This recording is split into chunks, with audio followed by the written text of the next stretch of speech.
மாய மாம்பழமும் நல்ல மனம் கொண்ட குரங்கும். ஒரு அழகான மாயாஜால காட்டில் மினுமினுக்கும் மரங்களும் வண்ணமயமான பூக்களும் சூழ்ந்திருந்தன.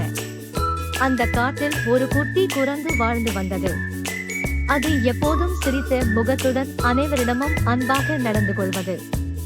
ஒரு நாள் அந்த காட்டின் நடுவில் இருந்த தங்க மரத்திலிருந்து ஒரு மாய மாம்பழம் சிறகுகளுடன் பறந்து வந்தது. அதை பார்த்த அனைவரும் ஆச்சரியப்பட்டனர். அதே நேரத்தில் ஒரு பெரிய காகம் அந்த மாம்பழத்தை பேராசையுடன் பார்த்தது. இந்த மாய மாம்பழம் எனக்கே வேண்டும் என்று நினைத்தது. சிறிது தூரத்தில் ஒரு குட்டி குருவி காயமடைந்து தரையில் சோகமாக அமர்ந்திருந்தது.